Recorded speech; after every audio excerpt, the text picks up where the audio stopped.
Highlight. Let's try this.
See something here.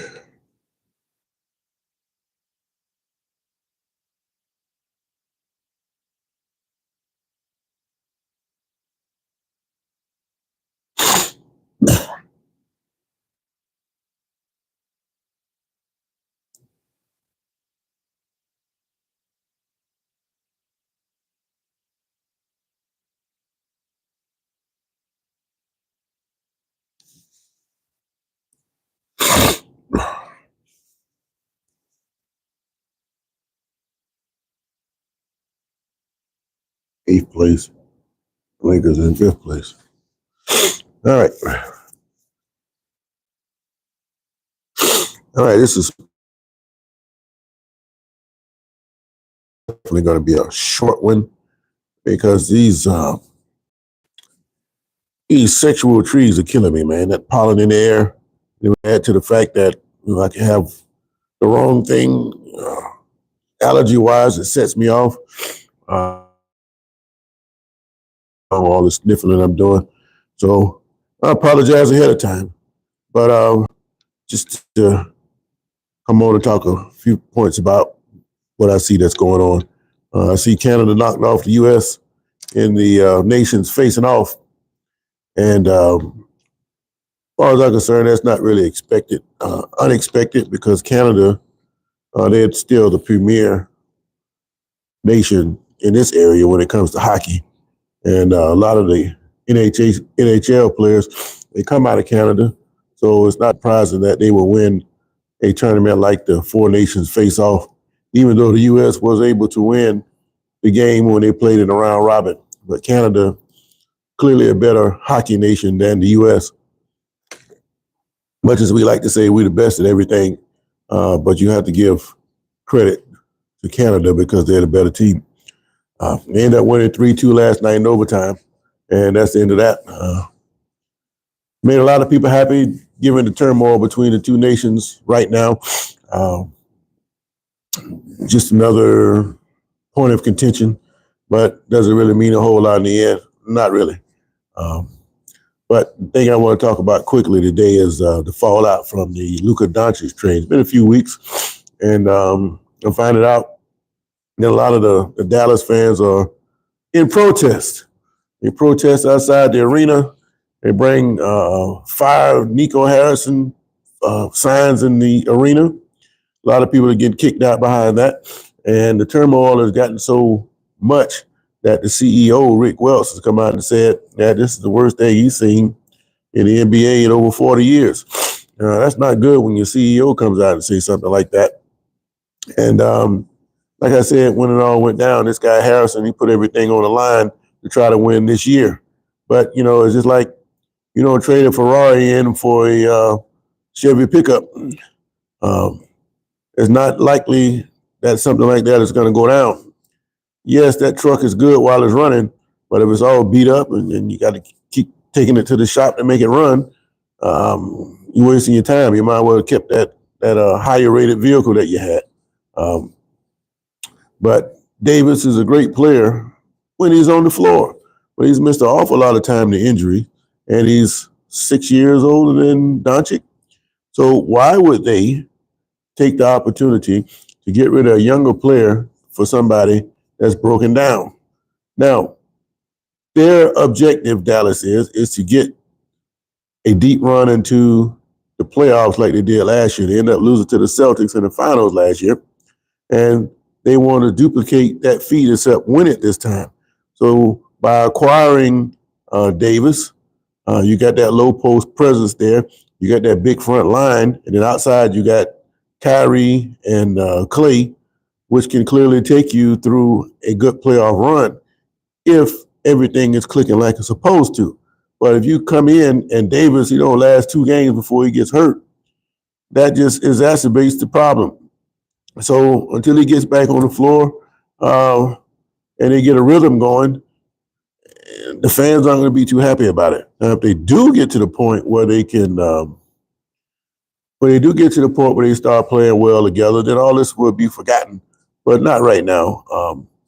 Now, on the flip side of that, Doncic, he had that calf strain. And if you guys never had a calf strain, a lot of people complaining about it's taking them too long to come back. But a calf strain, just get over that. I've had a couple of those myself, and it feel like you're never going to be able to run again.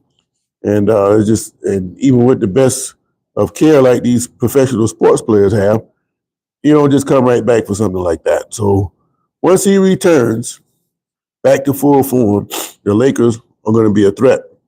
Right now, they're sitting in 5th place, and the Mavericks are sitting in 8th place.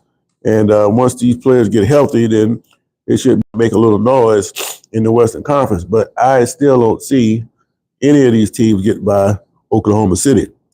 But the thing about Oklahoma City, they got a history of choking. So I would like to see OKC if I'm Dallas or LA, because I know you can get into their heads. And if you get into their heads, you can knock them off. And it's been proven. So the question is, will Dallas be able to get to that point? So I asked the question, do you think the Dallas can make a run in the playoffs? I think they can if, but again, you don't trade a Maserati for a Mazda Miata. You just can't do it. All of these vehicles will get you where you need to go if they're running. But if they're not running, it doesn't matter how much you paid for it or how new it is or any of that. It's just no good. And Davis, he has proven to be no good half the time. But he runs well when he's on the floor. So we'll see what happens with Davis moving forward. But it just don't look good to me. It didn't smell right when he first made the trade. And now that he's hurt, it really doesn't look right. And this guy, Nico Harrison, has got to be sweating bullets because he's the main catalyst behind the trade. No, he didn't do it all himself. He had to have somebody else in on it. And according to Welch, they had a big behind-the-scenes closed-door meeting to decide what they were going to do about this Doncic. And to see a player like that get out of the building, regardless of what you think about him, he's still a young guy. He can get his mind right and start getting in a better shape and become even better player than he is now. But that's something that you can get with maturity. But you don't just usher a guy like that out the door and you think the Lakers are going to give him back? Absolutely not. Now, here's the thing about the Lakers. This guy, Doncic, he would be a free agent at the end of the 26th season. He was supposed to get that $345 million Supermax contract. He's not eligible for that now because he got traded. But he has a chance to make more money through free agency next year because they got that new TV money coming in. They've already been talking there's going to be a player that signs a long deal that pays him $1 billion over X amount of years. Doncic could be the one to get that. Regardless of what he gets, he's going to get more than that $345 million if he pans out in LA. And there's no reason why he couldn't pan out in LA because he's out there with LeBron James. LeBron James don't need to carry the load all the time if you got a fella like that. Matter of fact, it might even open him up some. So the Lakers are going to be interested during the playoffs, and so will the Mavericks if, again, they can stay healthy. Like I say, the Lakers aren't so healthy themselves right now, but we still have a couple months before the playoffs actually begin. So It's just something to keep an eye on. But again, there's not a whole lot going on in sports. You had the Four Nations face off, and Canada won that, so you had to give them their credit for winning that. Free agency, there's a lot of talk going and jockeying about teams jockeying for position, who's going to get who, and who's going to get what tag, and of course you have the NFL draft talk. Like I said, Jalen Hurts, he kind of changed things by winning that Super Bowl. People now know that you can win a Super Bowl with a running quarterback, and because of that, teams being that they're copycat, they're going to be looking for their own version of a Jalen Hurts, and players on the fringe like a Justin Fields, who is thinking about getting out of Pittsburgh, said he want to stay, but I don't think he want to stay and be on the bench. Being that Hurts now won the Super Bowl, he has an opportunity to get a better shot now because of that. Also, coming out of college, Jalen Milroe, woefully inconsistent. He has an opportunity now because of what Jalen Hurts did to get a better look. Now, even though he's consistent and he's not the best passer in the world, NFL draft you on potential. Look at Anthony Richardson. With the body of work that he had at the University of Florida, he didn't start a whole lot of games, and when he did start, he was woefully inconsistent. But they drafted him on potential, and because of his body size. Well, that don't mean a damn thing when it's in the fourth quarter and I need a quarterback to take me down the field. I don't need somebody that's inconsistent. And I think the coach, they figured out, man, we might have made a mistake with this guy. Well, too late now. You stuck with him, at least for another year. And you think these guys will learn their lesson about how they draft these players. It's an inexact science, I understand that. But at the same time, you got to use common sense. If the guy is showing you gross inconsistency in college, injury track record in college, how do you think that's going to improve when he goes to the pros playing against these grown-ass men? Doesn't make sense. But that's the way these people think. All right.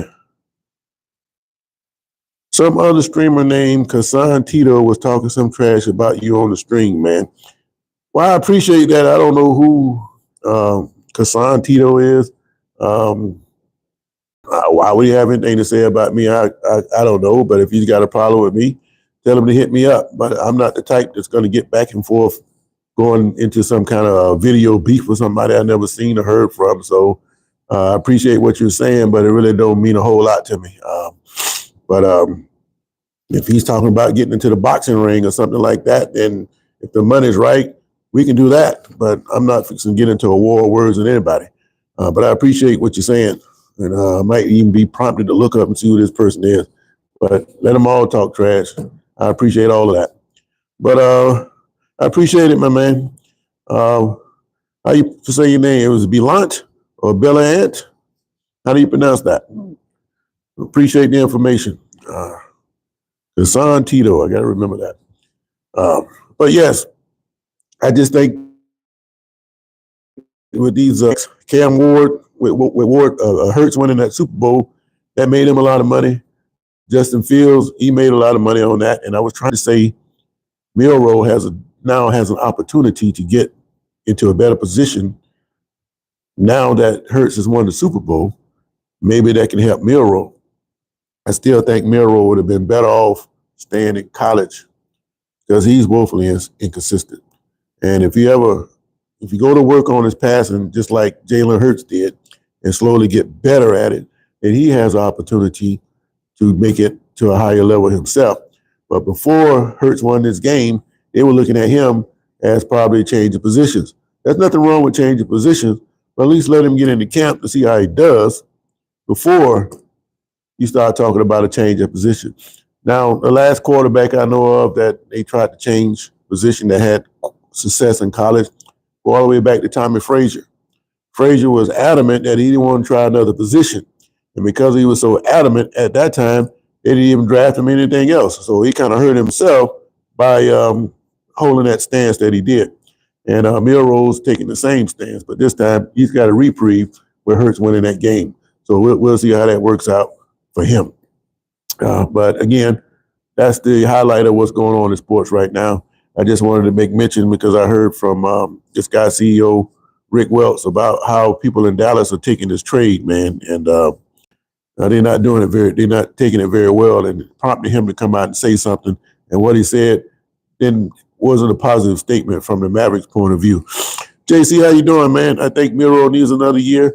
I'm telling you he needs another year, but he's already declared for the draft, and I don't even think he can go back to college if he wants to. He was making millions of dollars just sitting around at Alabama. And that's the thing. 15 years ago, if you're a junior, you want to come out early and get to the league, but just to get to the money. But now you're making millions of dollars at college. What is the rush to get to the NFL, especially if you need time to develop? It doesn't make a whole lot of sense. And that's just my viewpoint of the situation. Hold on, I'm being harassed doing time here. Hold on. Good morning. Hey, how you doing? Good. How you doing? All right, let me wrap up this thing. Yeah, come on. But like I say, I've got to go to work, so I just want to come on and say about what I heard about the Dallas trade, and I don't think it's a good look for the Mavericks. But they have time to right the ship, and in time, we'll all see how this trade works out for everybody. So until next time, appreciate you guys chiming in. Like, subscribe. Send me a little love, man. And I'll catch you guys on the next Sports Bite with Coach Hall. But in the meantime, I got to go to work. So I'm out.